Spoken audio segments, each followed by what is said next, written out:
안녕하십니까. 맨눈으로 세상의 흐름 읽어드리는 Y타임즈 정세 분석의 추복일입니다. 러시아가 이 국민들의 눈과 귀를 틀어막기 위해서 강력한 언론 탄압에 돌입했습니다.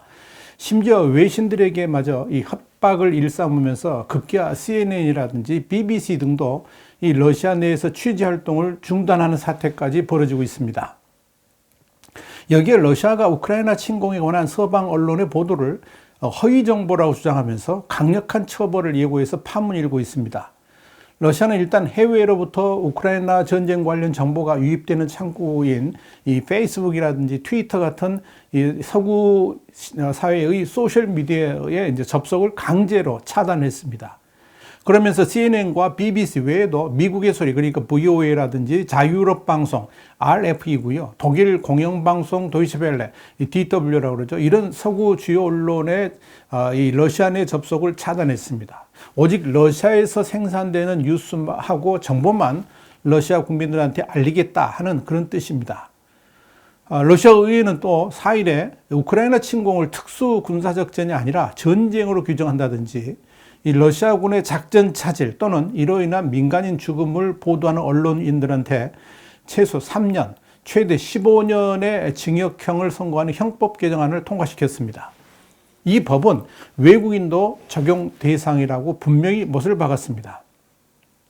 그간 러시아 정부는 이 우크라이나 침공에 대해서 특별 군사작전이고 민간인 피해자는 없다라고 주장을 해왔었죠. 그렇기 때문에 이런 정부 발표하고는 다른 내용을 보도를 한다. 그것은 모두 이제 앞으로는 처벌 대상이 된다. 이런 의미입니다. 러시아 의회의 이런 조치는 이 자유진영의 모든 뉴스들을 사실상 가짜 뉴스 또는 허위 정보 유포로 규정을 하면서 이 러시아 내에서의 보도 활동 금지 외에도 이 외신들의 뉴스 유입까지도 철저하게 차단하겠다. 이런 의미로 해석이 됩니다. 이 여파로 서구 주요 언론들 또한 줄줄이 러시아를 떠나기로 했습니다. 미국 CNN은 미국 시간으로 4일 러시아에서 방송하는 것을 중단한다 그러면서 상황을 전달할 수 있는 다른 방법을 찾을 것이라고 했습니다. 블룸버그 통신과 ABC, 영국 BBC, 그리고 캐나다 공영방송 CBC도 러시아 내에서 취재와 보도 활동 자체를 전면 중단한다고 발표했습니다. 이와 관련해서 존 미클스웨이트 블룸버그 통신 편집장은 기자를 범죄자로 바꿔놓는 이 형법 개정안 때문에 이렇게 됐다 그러면서 더는 형식적으로라도 저널리즘을 지속할 수 없다라고 말을 했습니다. 미국의 워싱턴 포스트는 이날 자사 기자를 보호하기 위해서 모스크바 본부에서 작성한 일부 기사는 특파원 이름과 날짜를 뺄 것이라고 말을 했습니다. 심지어 1970년 모스크바의 상설 사무소를 개소한 이후에 52년간 취재 보도를 해왔던 스페인 뉴스통신사 EFE마저도 5일 처음으로 러시아에서의 언론 보도 활동을 중단한다라고 밝혔습니다. 가브리엘라 카냐스 EFE 회장은 클레민궁이 대중에게 진실을 숨기려 하면서 표현의 자유를 심각하게 공격하는 것이 매우 유감스럽다라고 말을 했습니다. 스페인 공영방송 RTV도 같은 법을 이유로 이 러시아에서 보도 활동을 일시적으로 중단한다라고 발표를 했습니다. 이 푸틴 러시아 대통령의 집권 후에 내내 탄압을 받으면서도 그나마 숨을 쉬었던 러시아 내 독립 언론들도 결국 문을 닫게 됐습니다. 러시아 당국은 이번 러시아의 우크라이나 공격 사태를 침공 또는 전쟁 등으로 표현했던 이 독립방송 노즈니 TV 그리고 에코 모스크바, 이걸 이제 에호 모스코비라고 그러는데요. 이 모스크바의 메아리 이런 뜻입니다. 이 방송들의 송출도 금지시켰습니다. 특히 러시아의 대표 라디오 방송국이자 자국에서 마지막 자유주의 미디어로 남아있던 에코 모스크바의 방송 중단은 러시아인들에게 그나마 남아있던 희망의 씨앗마저 무너뜨렸다는 점에서 의미가 큽니다. 자, 이렇게 독립 언론들을 강제 폐쇄시킨 것은 1991년 소련 연방 당시의 KGB 주도의 쿠데타 이후에 처음 있는 일입니다. 이들 독립 언론 가운데 러시아의 독립 TV 채널 웹사이트인 이 노즈니 TV 편집장과 가족은 신변 위협을 우려해서 아예 러시아를 떠났습니다. 이미 푸틴 정권에 대한 비판적 보도를 한 수많은 언론인들이 의문의 죽음을 당한 전례가 있었기 때문에 그렇습니다. 푸틴 대통령은 왜 이렇게 외국의 언론이라든지 독립 언론들을 이렇게 탄압하고 위협하는 것일까요? 한마디로 푸틴에게 비판적인 뉴스들이 러시아인들의 눈과 귀로 들어가는 것을 막기 위함입니다. 푸틴은 이미 전 세계의 공적으로 등극을 했죠. 그래서 히틀러에 비유를 해가지고 푸틀러다 이런 별칭으로 불리기까지 합니다. 그는 이미 전범이 되었죠. 또 실제 국제사법재판소는 푸틴에 대한 전쟁 범죄 조사에 들어갔습니다. 또한 푸틴으로 인해서 벌어지고 있는 우크라이나의 참극을 전 세계인들이 실시간으로 주목하고 있습니다. 영국의 BBC는 러시아군이 병원과 유치원으로 쓰이던 집, 그리고 학교, 일반 주택 등에 포격을 가했다 그러면서 이것이 현실이다 이렇게 보도를 했습니다. 실제로 우크라이나 각지에서는 민간인 피해 소식이 잇따르고 있죠. 6일 수도 키이우에서 25km 떨어진 소도시 이르핀에서 이 피란하던 주민 행렬에 러시아군이 발사한 박격 포탄이 떨어져 가지고 어머니와 어린 자녀 2명이 목숨을 잃는 일도 벌어졌습니다.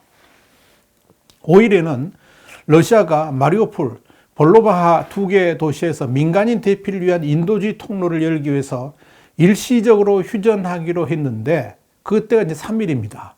근데 우크라이나하고 이렇게 약속을 했는데 그럼에도 불구하고 이 약속을 어기고 5일 오전에 일방적으로 두 곳에 대한 포격을 제기하면서 수천 명의 희생자가 나왔습니다. 푸틴은 이런 진실이 러시아 국내에 전파되는 것을 원치 않습니다. 당연히 그럴 겁니다.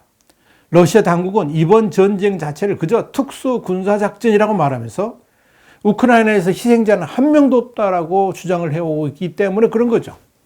자, 우크라이나에서 일어나고 있는 이 비참한 현실이 러시아인들에게 전파된다 그러면 아마도 우크라이나 침공에 대한 정당성을 러시아인들에게서조차 얻어낼 수가 없을 것이기 때문에, 자, 그런 불안 때문에 이렇게 모든 언론들을 틀어막고 있는 겁니다. 사실 지난해 국경 없는 기자회가 선정한 각국 언론 자유 순위에서 세계 180개국 중에서 150번째에 러시아가 해당됩니다. 그렇게 원래부터 이 언론 자유가 열악했지만 푸틴이 지난해보다 더 포악한 방법으로 언론을 탄압한다는 것은 그만큼 러시아 내부가 불안하다는 것이고, 이 우크라이나와 관련된 진실이 러시아 내부에 퍼지기라도 한다면 정권이 흔들릴 수도 있는 위기에 처할 수도 있다는 판단이 섰기 때문에 이렇게 초강경 조치를 내릴 수밖에 없었던 것으로 보입니다. 그만큼 지금 푸틴 정권이 막다른 길로 가고 있다 하는 그런 뜻입니다. 이에 관련해 가지고 로이터 통신은 전 세계적인 비난에 처한 러시아가 정보전쟁 차원의 반격을 꾀하고 있다라고 분석을 한 겁니다. 이 푸틴의 초강경 언론 탄압 정책 성공할 수 있을까요? 푸틴의 러시아는 이미 옛 소련 시절에 맞먹는 이 공포의 감시 사회로 되돌아갔습니다. 전쟁 반대를 외치는 시민들을 반 푸틴 세력으로 간주해가지고 강경하게 탄압을 하고 있습니다. 로이터에 따르면 우크라이나 침공 이후에 7,669명의 반전 시위대가 체포됐습니다. 모스크바에 있는 우크라이나 대사관 앞에서 전쟁 반대 시위를 하던 7살 아이도 러시아 경찰에 체포가 됐습니다. 자, 문제는 러시아 당국의 강력한 탄압 조치에도 불구하고 러시아 내에서 반전 시위가 계속 이어지고 있다는 점입니다. 지난 2월 하순만 하더라도 수도 모스크바 그리고 제2도시인 상트페테르부르크를 비롯한 주요 도시에서 시위가 이어졌습니다. 이로 인해서 2,500명 넘는 시위 참가자가 체포됐다는 보도들이 나왔습니다. 반전 시위는 이들 두 도시 외에도 34개 도시에서 벌어진 것으로 파악되고 있습니다. 반전 시위가 계속되니까 러시아 일부 의원들이 4일 반전 시위에 참여해서 구금된 러시아인들을 강제 징집해가지고 전쟁터에 내보내겠다, 이런 내용의 법안까지 제출했습니다. 제정신이 아닙니다. 이런 상황에 러시아의 우크라이나 침공을 정면으로 비판하는 각계의 성명이라든지 이 공개 서한들도 이어지고 있습니다. 지난 2월 26일에는 6,000명 넘는 의료계 종사자들이 서한에 이름을 올렸고요. 건축가와 엔지니어 3,400명, 교사 500명도 각각 서한에 서명을 했습니다. 또한 언론인과 지방의회 의원, 문화계 인사와 다른 직능단체 대표도 이러한 성명을 발표하고 있습니다. 더더욱 푸틴을 곤혹스럽게 만드는 것은 러시아의 소위 셀럽이라고 부르는 유명 인사들마저도 반전 시위대열에 합류하고 있다는 점입니다. 지난 3일 영국의 데일리 메일에 따르면 이 블라디미르 푸틴 러시아 대통령을 보좌하는 이 발렌틴 유마셰프의 딸 마리아 유마셰바는 19살입니다. 자신의 SNS 계정에 이 우크라이나 국기 사진을 올리면서 전쟁은 없다라고 썼습니다. 그의 엄마는 이 푸틴 대통령을 발탁한 보리스 엘친의 딸입니다. 모녀는 이번 전쟁에 반대한다 이런 입장을 분명히 밝혔습니다. 또한 푸틴 대통령과 친분이 두텁고 영국 프리미어리그 EPL의 첼시의 구단주죠. 이 석유 재벌인 로만 아브라모비치의 딸 소피아 아브라모비치도 푸틴 대통령은 대부분의 러시아인이 자신을 지지한다는 거짓말을 했다라고 그러면서 푸틴을 공개적으로 비판했습니다. 아버지 로만 아브라모비치는 지난 2일 믿기 힘든 결정을 내렸다 그러면서 우크라이나 전쟁 희생자를 위한 자선재단을 세워서 구단 매각으로 얻은 이익을 모두 기부하겠다라고 공식 발표한 바 있습니다. 또한 2012년부터 푸틴 대통령의 입장을 대변하고는 이런 러시아 연방 공보수석으로 일하고 있는데요. 크렘린궁의 대변인이죠. 드미트리 페스코프의 딸 엘리자베타 페스코바도 24살입니다. SNS 게시글에 전쟁에 반대한다는 글을 올렸습니다. 참 난처한 그런 상황일 것으로 보입니다. 이렇게 러시아 내에서 분출하는 반전 여론과 반푸틴 세력이 입을 푸틴이 과연 완전히 봉쇄할 수 있을지는 의문입니다. 이미 러시아 내에 반전 움직임이 갈수록 커져가고 있기 때문에 그런 거죠. 사실 이런 전제가 아니더라도 이미 과거 소련 시절에 이보다 더한 언론 통제와 탄압이 있었지만 그때도 결국 성공하지를 못했습니다. 이에 대해서 데니엘 호프만 전 미 중앙정보 CIA의 모스크바 지부장은 폭스뉴스에 이런 말을 했습니다. 소련 당국은 조지 오웰의 소설 1984처럼 사람들의 눈과 귀를 통제했지만 성공하지 못했다 그러면서 이번 통제에도 러시아인들이 제대로 된 뉴스를 접할 방법을 찾아낼 것이다 이렇게 기대를 했습니다. 그렇습니다. 지금이 어떤 세상입니까? 과거하고는 달리 각기 가지고 있는 이 휴대폰 하나가 개인 방송국이고 또 전 세계를 잇는 매개체죠. 아무리 언론을 틀어막는다고 가짜 뉴스가 아닌 진짜 정보의 눈과 귀를 기울이는 그 힘을 이 세상에 어떤 정부가 막을 수가 있겠습니까? 북한도 새로운 외신들이 들어가고 있지 않습니까? 푸틴이 이렇게 강력한 언론 통제와 강경책을 내놓았다는 것은 그만큼 푸틴에게 있어서 밤이 깊었다는 의미겠죠. 그러니까 곧 새벽이 올 수밖에 없다는 이야기입니다.